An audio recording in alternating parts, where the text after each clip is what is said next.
last year he's been hurt. So I think he's got to just rest, get healthy, and Harvey's coming back, obviously. I mean, we're talking about rotation, as Steve just said. Zach Wheeler, Matt Harvey, Noah Syndergaard, maybe Dylan G, Jonathan Neese, someone to fill that gap, and Jacob deGrom. It's going to be unbelievable. Young guys, good guys. And if Dylan G's your fifth starter, I'll take that. Cologne is probably going to be gone by the end of the year. He'll get traded somewhere. I'm not really sure what's going to go on with Dice K. I'm not really sure what's going to go on with G or Neese. Something's going to happen there. I think they'll keep Neese actually over G because Neese is a lefty. That's just my opinion. And I'm also wondering if Terry will stay or not. Because there are rumors that Backman might take over. Probably unlikely. Terry will probably stay. But honestly, I'm not really sure if Terry could lead a team to a postseason. See, Terry Collins is also my one problem with this team.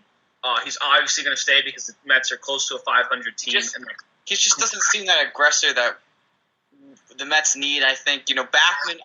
If Backman was the Mets manager, I would just pay to see him manage. I mean, we see him get ejected probably like 10 times in the year, and he'd just be a fun guy to watch. He's a very aggressive guy. He likes to do hit and runs, that kind of thing. So it's fun, small ball that I think we would see. Right. The Mets need that to score more runs. City Field, you got to do that. I mean, you have to. And Terry just doesn't seem that aggressive guy. I mean, it just doesn't. I just don't see Terry. He just doesn't seem like a leader to me. So if you had to say right now, Mets make the playoffs next year, yes or no? Yes. Yeah. Okay. I'm not just saying that as a Mets fan. I mean, they have the talent. I think they're ready. Yeah, no. They figure out shortstop. They got the talent. The one thing I appreciate about Mets fans is that over the years, having been so horrible, they have a realistic mindset. Jets fans every year are like, oh yeah, we're winning the Super Bowl.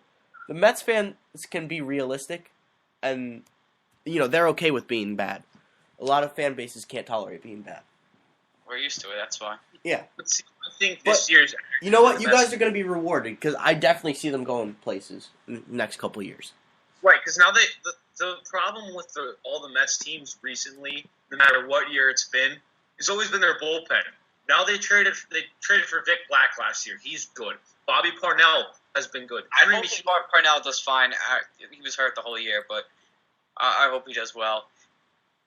Henry Mejia, he looks great. I mean, him and Parnell are going to be fine for that closer spot now. 1.8 ERA as their setup, man. I think Aris Familia has been great too this year. So they got it. I think the one thing they need to either sign. I think they just need one more guy. I think they need Troy Tulowitzki. Maybe. I think Wilmer Flores is starting to show some things. I think left field is completely weak. There's another Cuban left fielder that the Mets are going to. I was about to say, I think the Mets should go for that Cuban guy. They need a Cuban star. They could have easily had Jose Abreu. A lot of teams could have, but the Mets could have. But the Wilpons, we know their game. They don't like to spend, and neither is Sandy. This is the one the Mets need to get, though. They need one guy. They need that guy. I feel like if they get a guy, they could easily make the postseason. Fight with the Nats, fight with the Braves, fight with anybody in the NL, and get a wild card or division spot. All right. I think next year will be a French playoff team that starts to really compete and at least entertaining. If they go over 500 and don't make the playoffs, I'll take that. That just shows that they're going in the right direction. All right. Well, I'd love to talk about the Mets all night, but we have to get on to our bruh of the week. This week it is Devin Hester. On Thursday night, he broke Deion Sanders' record for most return touchdowns in his career. He ran back a 60-yard, 2-yard punt.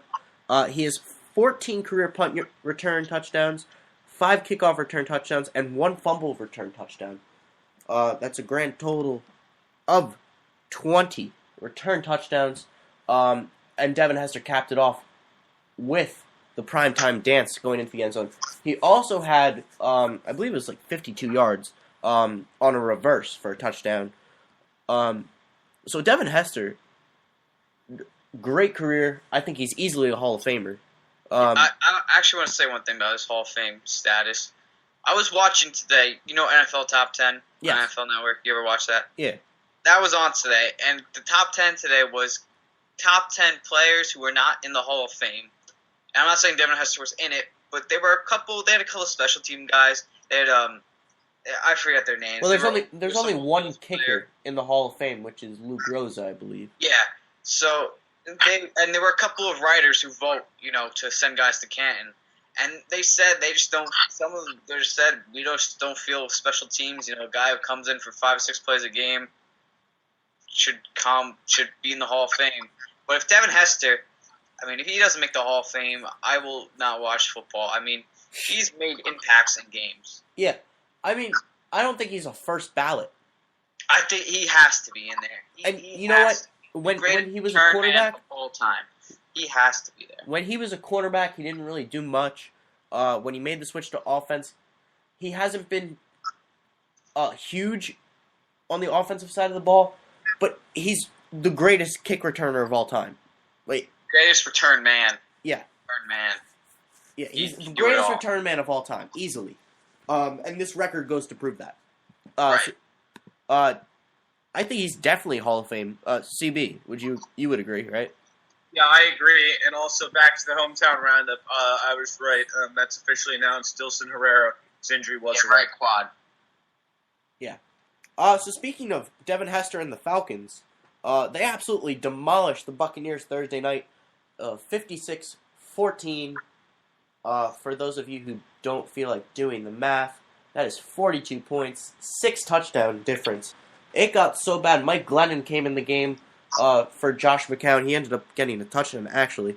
So tonight for our Joel Embiid Memorial segment, we asked you, #Who can save the Bucks? We had a couple good ones. Red Lightning, our favorite ball boy from the state of Florida. He does have some competition, though. Blue Thunder. I don't know if you guys saw that video from Auburn. See the sports science on it? Yeah, it was real interesting. So I'm gonna actually ask you two real quick. Red Lightning or Blue Thunder? Who would you rather have? Red Lightning. Red Lightning. He's got experience. He's got a ring. He knows what to do. He's beaten Blue Thunder technically in the BCS, right? So technically, but I saw that video and Blue Thunder's got speed. He's Chris Johnson. He's got the best 40 we'll ever see in the Towel Boy. But Red Lightning, he gets in there with the crowd. He's part of the team. He huddle. When they score touchdowns, he joins. Yeah.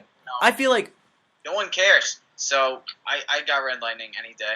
Yeah. Well, Blue Thunder can outrun you, but Red Lightning will truck you. Exactly. If he can't outrun you, he'll truck you. So I agree with you. Red Lightning's got that ring and could easily get a second one. Definitely. If Jameis Winston gets suspended for a significant amount of time, I would feel comfortable putting Red Lightning in there. I really would. Up next, Chuck Norris. There's no explanation for this. Chuck Norris can save anything, including the Tampa Bay Buccaneers.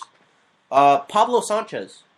Everyone's favorite backyard football player. Everyone's favorite backyard baseball player. Everyone's favorite backyard hockey and backyard basketball player. I think he was in the soccer game, too. Also known as this... basketball? Yeah. Yeah. Oh, I had it. It was and Lisa Leslie. It was the best game Lisa ever. Leslie. We had Kevin Garnett when he was on the T-Wolves. What do you say, CB? Wasn't Garnett on the cover of one of them? Yeah, him and Lisa Leslie. Lisa Leslie, probably one of my favorite WNBA players of all time. Elena Del Don is up there. Lauren Jackson is up there. But Lisa Leslie is definitely in the top 5. So yeah, Pablo Sanchez, probably the greatest athlete of all time. So I don't see what's so funny about that. Obviously, he can save the Bucks. Just put him in every single position, and he'll beat anyone he plays against. This was my favorite, though.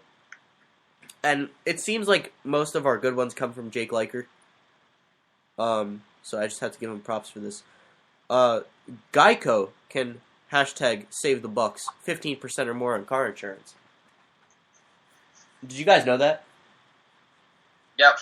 I thought everyone knew that, but maybe Lovie Smith does not know that. Maybe Lovie Smith needs a new policy. Lovie Smith has been known to use Allstate, and that's really just not the way to go. Geico can save you 15% or more. And also, I just want to give a... What was that? We just gave out free advertising. Yeah. It's free for now. We'll negotiate a deal later. And also, since this is the Joel Embiid Memorial segment, I do want to give a quick shout out to Joel Hans Embiid. Aside from his daily tweets about these girls ain't loyal, Ninja we made it, and hashtag we all from Africa. It seems like whatever Joel Embiid says he's going to do on Twitter, he never does. He said at least 7 times now that he's going to quit Twitter, and he comes back less than an hour later. 4 days ago, he said, going on a rant, mixtape coming out soon. He never went on a rant, and I have heard nothing about his mixtape, but I will buy it if it comes out. So shout out to Joel Embiid. I'm dying to know if he actually produces in the NBA. Because if he plays the way he talks, that's going to be something to watch. But we're going to move on to the snowball effect. Snowball, who is the snowball effect? It's your one and only Jameis Winston this week. As you know, Jameis stood on the table, said some obscene stuff to a girl at this union meeting thing, got suspended for a game, and it's just going to make a snowball effect. Because what if Florida State loses? You know, he creates that snowball effect of them not making the BCS, making the playoffs potentially. And he's just creating a snowball on all his punishments, just one big snowball, and it's going to hurt him in the draft, too, as well. Well, you know what? I think if Florida State loses to Clemson tonight, it's not going to be Jameis Winston's fault, because he did dress for the game. Jimbo Fisher sent him back in the locker room.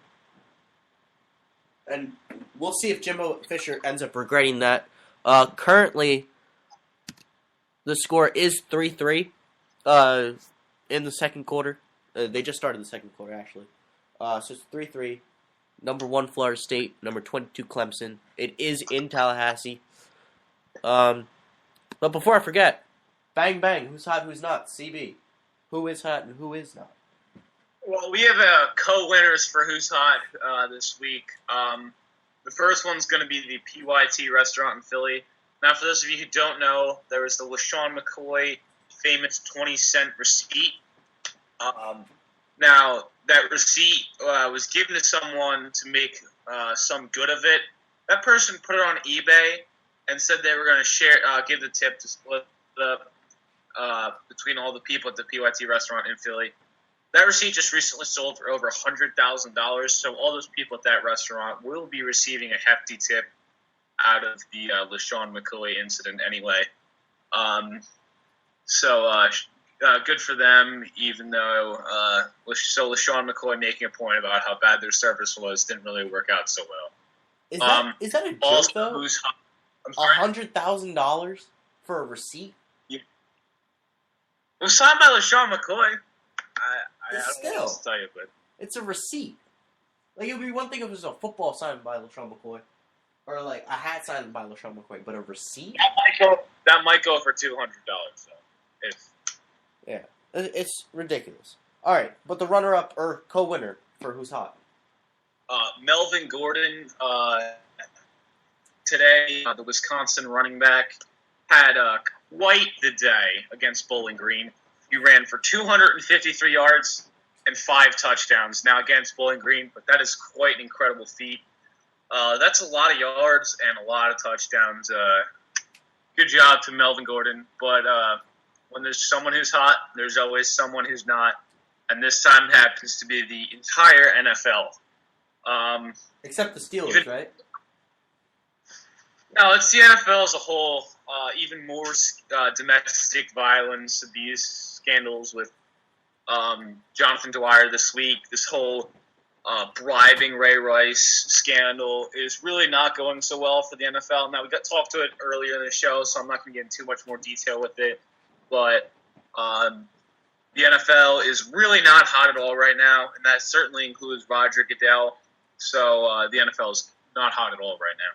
Yeah, I actually have a runner-up for you, though. Like I said earlier in the show, CNN started covering this stuff with the NFL. And they had a segment on one of their shows the other night. I actually put up a picture of it on my Twitter. You can check it out at Nick Bogatis.